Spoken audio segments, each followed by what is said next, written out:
നല്ല ചൂട് ദോശയും ഓംലെറ്റും ഗ്രീൻ പീസും ഒക്കെ കഴിച്ചാലോ. പാളയത്തെ തട്ടുകടകൾ രാത്രിയാവുമ്പോഴേക്കും സജീവമാവുന്ന കാഴ്ചയാണ് കാണുന്നത്. ചുറ്റും ഒരുപാട് പേർ നിന്ന് ഭക്ഷണം കഴിച്ചുകൊണ്ടിരിക്കുകയാണ്. രുചികരമായ ഭക്ഷണം നല്ല രുചിയോടുകൂടി ചൂടോടുകൂടി അവർ കഴിച്ചുകൊണ്ടിരിക്കുകയാണ്. ദോശ, ഇഡ്ഡലി, വട, ഓംലെറ്റ്, ബുൾസൈ എന്ന് വേണ്ട പെട്ടെന്ന് ആളുകളിലേക്ക് എത്താവുന്ന നല്ല ചൂടോടും നല്ല ടേസ്റ്റോടും കൂടിയ ഭക്ഷണങ്ങളാണ് ഇതുപോലുള്ള ചെറിയ തട്ടുകടകളിൽ ആളുകൾക്ക് കിട്ടുന്നത്. എന്തുകൊണ്ടായിരിക്കും ആളുകൾ തട്ടുകടകൾ തേടി പിടിച്ചു വരുന്നത്? ഭക്ഷണത്തിൻ്റെ കാര്യത്തിൽ കോഴിക്കോടിന് ഒട്ടനേകം ഓപ്ഷനുകളുള്ളൊരു സ്ഥലമാണ്. അതിൽപ്പെട്ട പ്രധാനപ്പെട്ട ഒരു ഓപ്ഷനായി തട്ടുകടകളും മാറിയിട്ടുണ്ട് എന്ന് മനസ്സിലാക്കുക.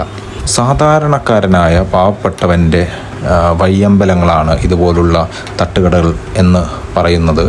അവിടെ കഴിക്കുന്ന ഭക്ഷണത്തിന് തുച്ഛമായ വിലയാണ് അവർ ഈടാക്കുന്നത് എന്നുള്ളത് കൊണ്ടും അവർ കൊടുക്കുന്ന ഭക്ഷണത്തിന് അതീവ രുചികരമായ ഭക്ഷണം വളരെ കുറഞ്ഞ വിലയിൽ ആളുകൾക്ക് കിട്ടുന്നു എന്നുള്ളതൊക്കെ കൊണ്ട് തന്നെയാണ്. നമ്മൾ ഈ ജോലിക്കാരനൊന്ന് ശ്രദ്ധിച്ചു നോക്കിയാൽ നമുക്ക് ചില കാര്യങ്ങളൊക്കെ മനസ്സിലാവും. ഈ തട്ടുകടലിൽ ജോലി ചെയ്യുന്ന ആളുകൾക്ക് പല ഷെഫുമാരേക്കാൾ വേഗതയും അവരുടെ സ്കില്ലുമൊക്കെ കൂടുതലാണ് എന്ന് ചില ആളുകളൊക്കെ അഭിപ്രായപ്പെടുന്നത് കണ്ടിട്ടുണ്ട്. കോഴിക്കോട്ടെ ഏറ്റവും തിരക്കേറിയ ഒരു ജംഗ്ഷനായ പാളയം ജംഗ്ഷനിലാണ് നമ്മൾ ഈ കാണുന്ന കാഴ്ചയുള്ളത്.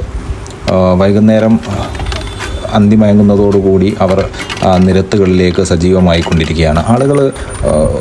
വിവിധ പ്രദേശങ്ങളിൽ നിന്ന് ആളുകൾ ഭക്ഷണം കഴിക്കാനായി ഇവിടെ എത്തുന്നു. വിദ്യാർത്ഥികളുടെ ഒരു ഇഷ്ട കേന്ദ്രം കൂടിയാണ്.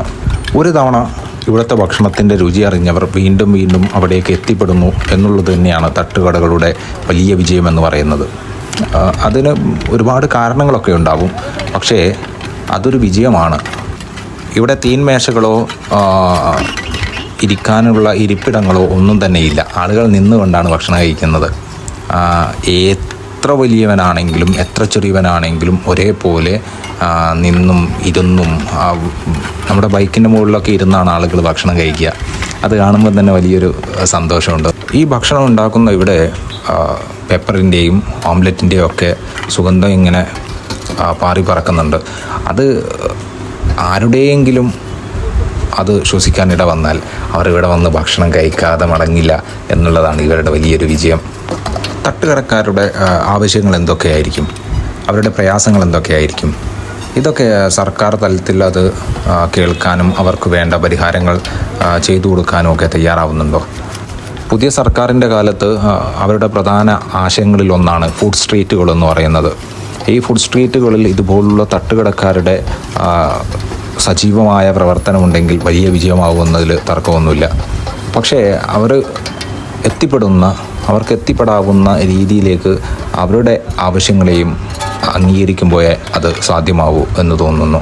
ഒരു തവണയെങ്കിലും ഇവിടെ വന്ന് ഭക്ഷണം കഴിച്ചിട്ടുണ്ടെങ്കിൽ നിങ്ങളുടെ അഭിപ്രായം ഒന്ന് രേഖപ്പെടുത്തുമല്ലോ. മറ്റൊരിടത്ത് കാണാം.